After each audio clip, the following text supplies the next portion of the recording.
So, I want to tell you guys about a project I just finished. It's a rebuild from old Fourtrax 250R. For those of you who aren't familiar with these quads, they were the gold standard of racing quads for about 20 years. It really wasn't until some of the new Yamaha quads like the Raptor and the YFZ 450R came out that the riding community really started to move past these quads for high performance. And even now, these quads are winning motocross races, hitting trails, and can be seen daily in the sand dunes. Now, some of you are thinking, Andrew, what about the Banshee? Nope, I don't count the Banshee. That bike was its own thing, and I'm going to make a special video dedicated to the Banshee, and I'll give it the respect it deserves.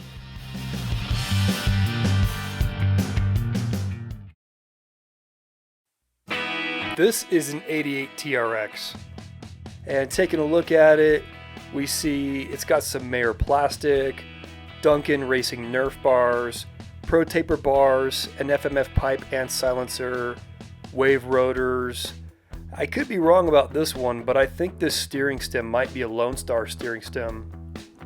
It's got some +3/+1 A-arms, which I'm guessing are either Hauser or Leger, and to go with it you'll see some Total Control System shocks or TCS.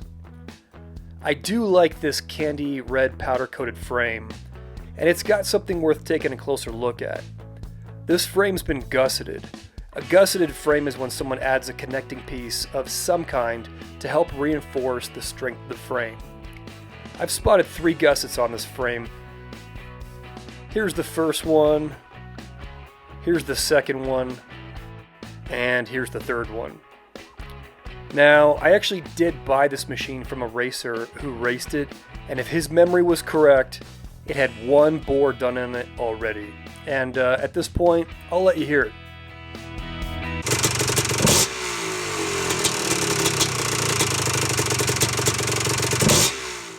Now, don't ask me why, but the first thing I always tackle when I have a new bike I'm working on is the exhaust. This is an old Power Core 1 muffler, which is super common on FMF pipes. I began by repacking it, but something seemed a bit off, as in somebody ran over it with a car or something. Let me show you what I'm talking about. Here are 2 stingers from an FMF Power Core 1 muffler. The top one came with this TRX, and the bottom one came off one of my other bikes. As you can see, the top stinger is broken in the front, and then instead of being fixed, it was welded to the rear plate.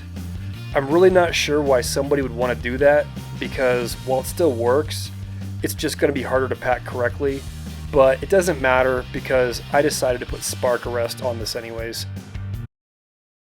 And while I was working that night, I decided to start adjusting the alignment. Like a lot of other TRXs with long travel, this quad had some issues with its camber. It's not too hard to fix, it just seems like most owners don't think it's worth their time. I also took this opportunity to take a peek at those shocks and see what they were all about. They aren't bad shocks, but they are a bit outdated, and since I knew I'd be doing some work on the motor, figured it might not be a bad idea to upgrade suspension since there's a ton of aftermarket upgrades for 250Rs. To get a sense of where the motor was, it was time to head into the mountains and do some jetting. Please spare me from the helmet police, as this is just me at camp. Jetting went great, and I ended up going down about 5 sizes, which seems like a lot, but remember, the quad came from 2,000 foot elevation. I live at 5,000 and routinely ride at 10,000 plus. So it ran great until the back wheels locked up. If you've heard this before, you know what I'm talking about. It doesn't sound like an engine stalling or running out of gas. It's sort of a snap because the engine stops almost instantaneously. And when you hear it, you'll know you're going into the motor at this point. So I brought the dead quad back to the house, pulled off all the plastic, the exhaust is off here, the airbox lid is off too, got the Nerf bars off now, and everything is easy to access. Tore into the head looked okay, and I didn't expect to find any problems there. Here's a look at the jug and the piston from the top down. It looks decent. You can tell it's used, and I wouldn't expect to find anything different from an old race bike like this. And then you'll see right there, if you look beneath the piston, there is some shrapnel. You see what's sitting beneath the piston and on top of that crank? That's an engine tin right there. So now I had a pretty good sense of what happened. That crankshaft had probably torn itself apart, and we're going into the motor at this point.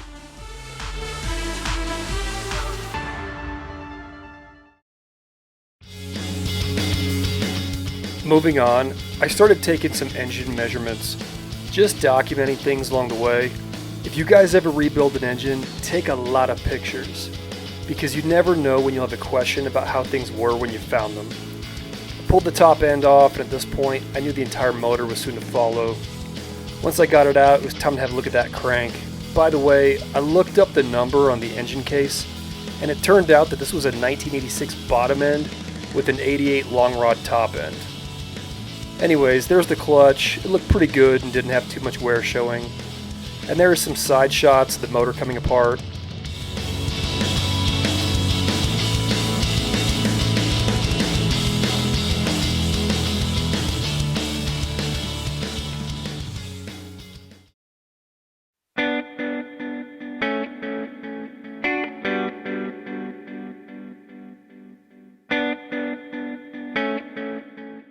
And as we see here, it was that crankshaft all right. The innermost piece of the motor is what failed. So I ordered up a new crank along with an ESR 310 kit and used my wait time to have a look at those old shocks. TCS has gone out of business, and while there is a company that said they could rebuild them for me, I ended up just getting the runaround all summer. Yes, if you're a fan of sport quads, you've definitely heard of this company. No, I don't want to name them on this video because putting someone on blast isn't my style. And with that, I knew I'd have to go a different route.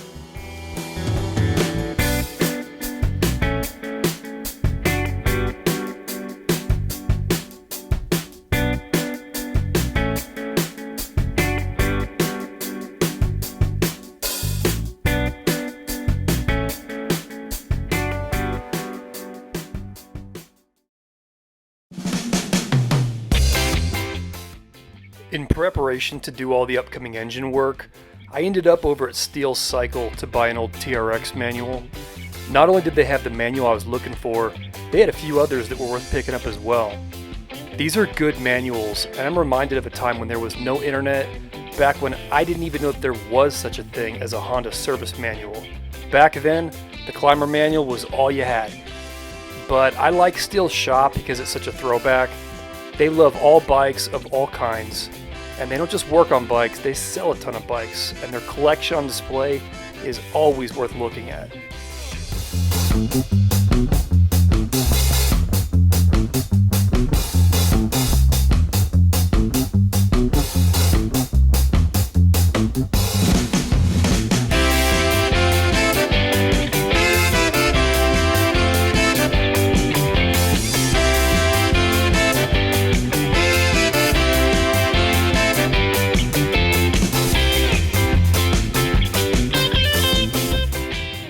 Best of all, what bike shop would be complete without a boneyard?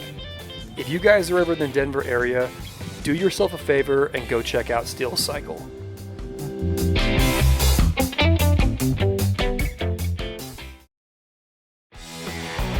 I started going back through the bike to make preparations for the new motor.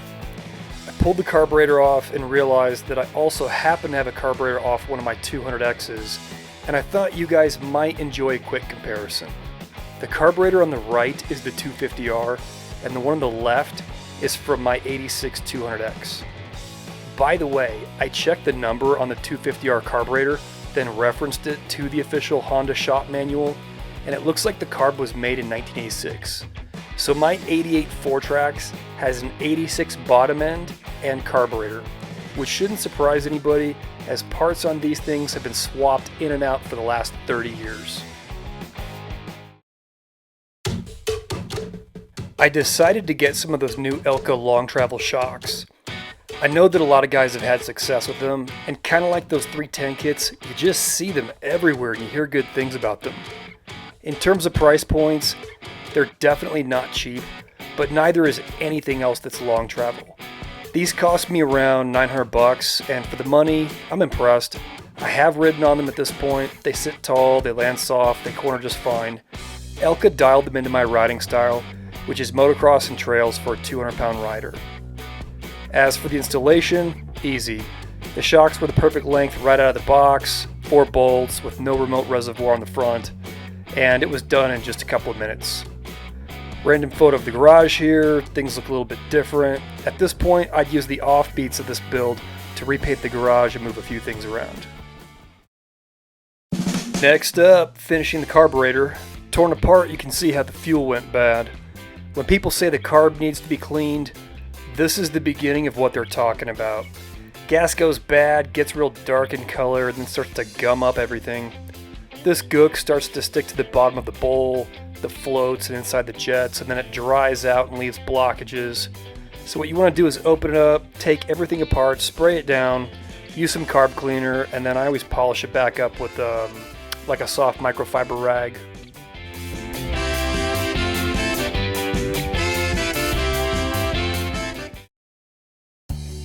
A little bit of fun came my way when the 310 kit arrived. I took it down to my buddy Brad's house to work on the motor, and he was like, "Hey, I got something to show you."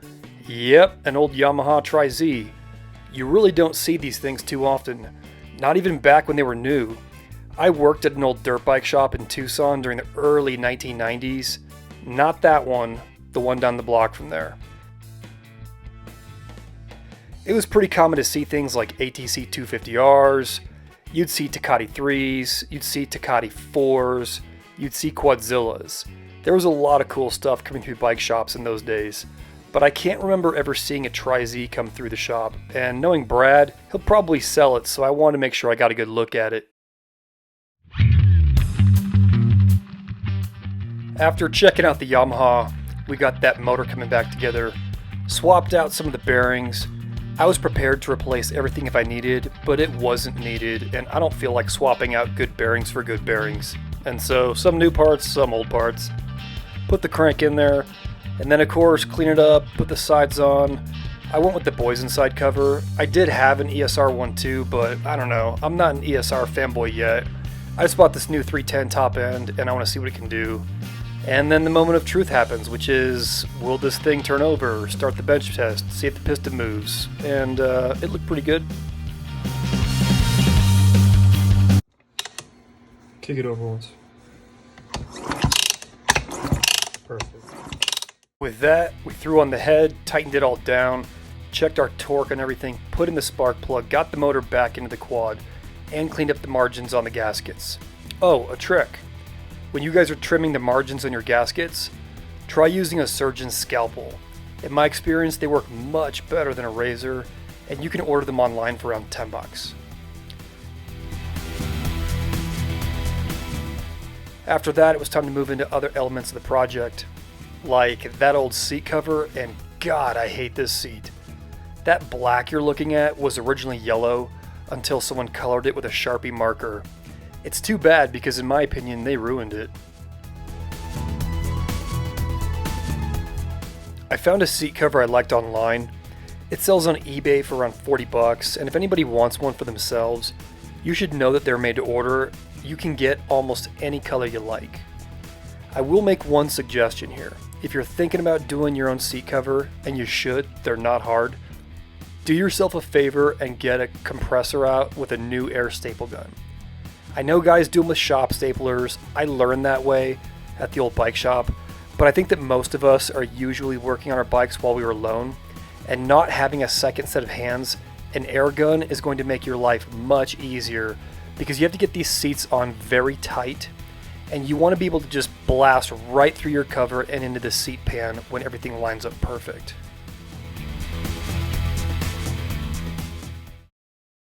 The bike is starting to come together at this point, and you'll notice something interesting. Remember that gas tank that was once white? This happened over a period of about 6 months. I run 85 octane pump gas mixed with old school castor oil at 32:1, and I don't think it was the mixology that stained that tank. I believe it was the combination of the gas going bad and the nature of plastic being porous and white. This tank had 1 gallon in it while it was parked, and this is the exact reason I'm always untrusting of white gas tanks. Kind of like those old CR tanks from the early 90s. When a tank gets stained from the inside out, you'll never get it back to where you want it. At least, there's no way that I know of. No big deal though, I did have an old OEM spare gas tank which was suitable to be restored. I know guys do that whole sandpaper and suds things, but I'll tell you what, I've been cleaning plastics since I was little on bikes like ATC 110s and 185s, and I like to use steel wool to do the first half of the polish, and then I switch to the sandpaper, soap, and suds for the second half. But it did polish up pretty good, so I swapped out that tank. When I'm working on bikes, I usually superset projects in between projects, and during the tank, I was doing some heat cycles. It was super cold out that night, and I was curious how the engine would perform, especially through the break-in, since it does have a much thicker jug. So I used a thermal gun to track the warm-up during rev-ups and rev-downs, and I'll let you guys hear the engine at this point. This is probably the 4th time that motor's been turned on.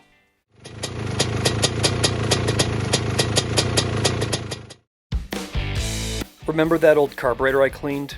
The one that came with the bike? Well, that was pointless. This right here is a 40.5. Brad had it laying around his garage, and we realized that you're really not going to get the full performance out of that 310 with a 34mm, so it was kind of a no-brainer. This carburetor's also been polished, and I'll let you see them side by side. It needed some fine-tuning, the floats needed to be adjusted, and of course, like all carburetors in my life, this one's gonna need to be jetted. My favorite part about this carburetor though is some owner, not my friend, who knows how many owners ago, decided to write the word gas on the side. And I have to assume that this carb has a rich history with wild and crazy owners, and I would guess it could be traced back to a dune rat for that kind of etching. Just a final photo of the garage here. I was in a good mood. I think I was listening to that new Dave Chappelle stand-up when I snapped this one. The quad at this point is getting very close to being done. It's exciting watching it all come together. If you look closely, you'll notice that brown fuel tank is back on it. I ended up needing to swap out the fuel line for an actual fuel line with a proper petcock and then reseal everything. So I threw on the old one as a placeholder for a few hours to also tune the carb and do a few heat cycles. There were some other things done to this bike besides shocks and engines. If you remember, I removed the Nerf bars and switched to foot pegs, which reminds me of the old bear claw pegs we'd put on our BMX bikes in the 80s to destroy our shins. There's also a new pair of grips which I installed using hairspray, just like the way I learned to back at that old bike shop.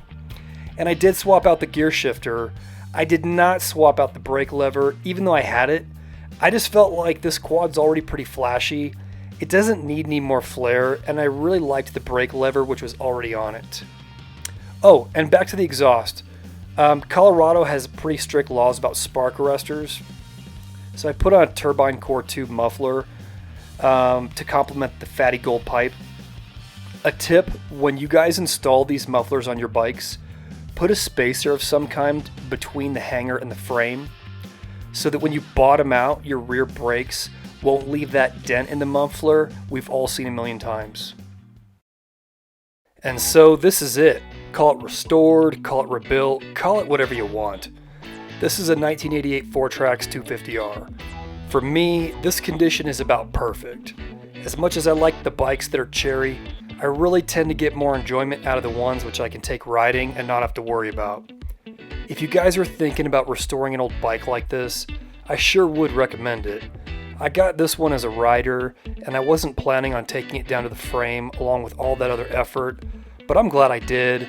And now that it's built again, it's going to get back out on the MX track, into some trails, and out on the dunes where it belongs. I mean, this thing was born for that, right? Ask anybody who loves retro bikes. Part of the fun is the riding, part of the fun is the collecting, and part of the fun is the wrenching. I think this one came out pretty good, and I expect it's probably going to have, I don't know, hopefully 10 or 15 more years before I end up doing all this stuff again, but hey, we'll see. Thanks for watching.